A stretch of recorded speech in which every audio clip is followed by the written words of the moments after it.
j'espère que vous allez bien. Aujourd'hui, j'aimerais vous montrer comment recycler des épluchures de pommes en réalisant une boisson à consommer chaude ou froide selon vos envies et selon la saison en 10 minutes seulement avec votre Thermomix. Pour ce faire, on aura bien sûr besoin d'épluchures de pommes. Si vous n'en avez pas, vous pouvez aussi partir avec 3 pommes entières. Il nous faut à peu près 400 g de pommes pour réaliser cette recette. Nous allons avoir besoin d'eau, de jus de citron et de sucre. Au niveau sucre, vous pouvez choisir un sucre complet ou un sucre roux qui parfumeront davantage qu'un sucre classique. Et puis nous allons avoir besoin d'une passoire et d'un entonnoir pour pouvoir filtrer le résultat à la fin. Mais ça, ce sera à la fin. Allez, on démarre. Donc on va allumer notre Thermomix et commencer par peser 800 g d'eau.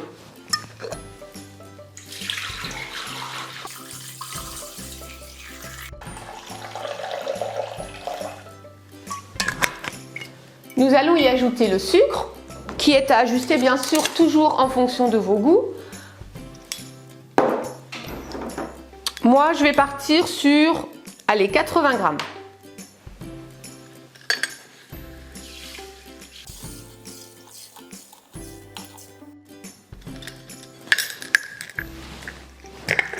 Nous allons maintenant ajouter du jus de citron. Alors l'équivalent, on va dire, du jus d'un citron. Ça dépend aussi de l'acidité de vos pommes. C'est vrai que des pommes acidulées vont être intéressantes dans cette recette. Mais vous pouvez justement régler cette acidité avec le jus de citron. Et nous allons maintenant faire chauffer le tout 10 minutes à 100 degrés, vitesse 2 pour que ça tourne. Et pendant ce temps, vous pouvez préparer vos pommes si vous n'en avez pas assez. C'est-à-dire que, je vous rappelle que sur votre Thermomix, vous pouvez peser, enfin en tout cas si vous avez le TM 5 ou 6. Donc rajoutez ici. Alors moi je sais, j'avais pesé avant que j'avais 200 g d'épluchures. Donc je ne vais pas enlever les pépins de ma pomme puisque finalement dans la première partie j'ai les trognons. Donc on va juste enlever la queue.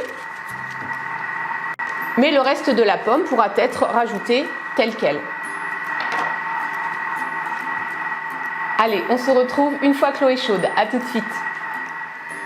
Bon, chez moi, il reste 2 minutes, mais je vois qu'on a déjà atteint les 100 degrés, donc je vais m'arrêter, ce qui veut dire que finalement, 8 minutes, ça aurait suffi avec l'eau que j'ai mis là.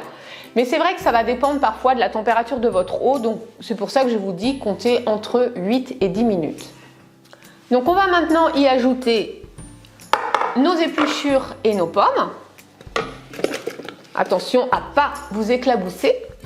Et nous allons mixer le tout 1 minute, vitesse 10.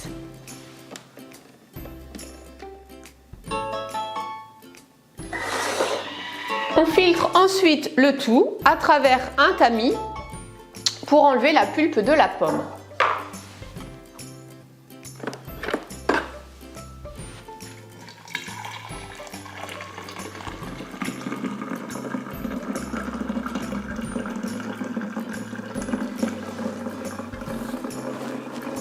Alors dans ce cas, on ne va pas pouvoir utiliser le petit panier du Thermomix que j'utilise souvent pour filtrer. Mais là, en fait, la pulpe de pomme risque d'être trop épaisse. Donc on va prendre une passoire un peu plus fine et on va donc filtrer notre jus pour avoir une boisson lisse.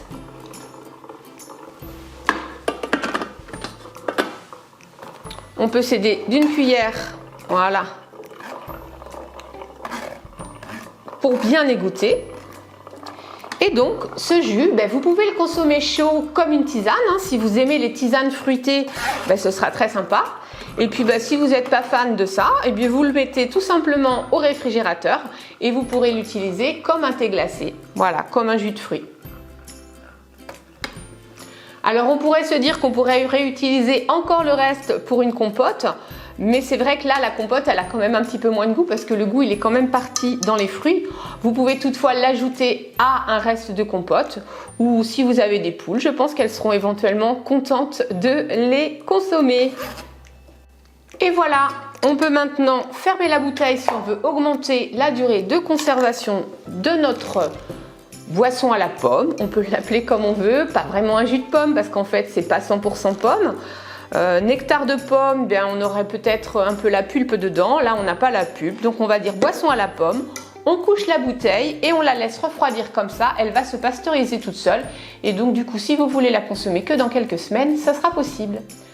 Vous pouvez bien sûr personnaliser cette recette, c'est-à-dire ajouter de la cannelle avec vos pommes ou pourquoi pas quelques framboises pour lui donner un petit côté un peu plus estival. Encore une fois, une recette égale souvent plusieurs recettes puisqu'il y a souvent plusieurs façons de les agrémenter. On peut aussi partir sur de la poire par exemple, faire un mélange pomme-poire si vous avez des épluchures de poire. Enfin vous l'avez compris, de l'eau, du sucre, un peu de jus de citron, quelques fruits et vous obtenez 1 litre de boisson fruitée. Voilà, bon bah écoutez, j'espère que cette recette vous aura plu. Si c'est le cas, n'hésitez pas à liker comme d'habitude et je vous retrouve très bientôt, j'espère, en live. Allez, je vous en dis plus juste après. Je vous souhaite une bonne fin de journée. À bientôt.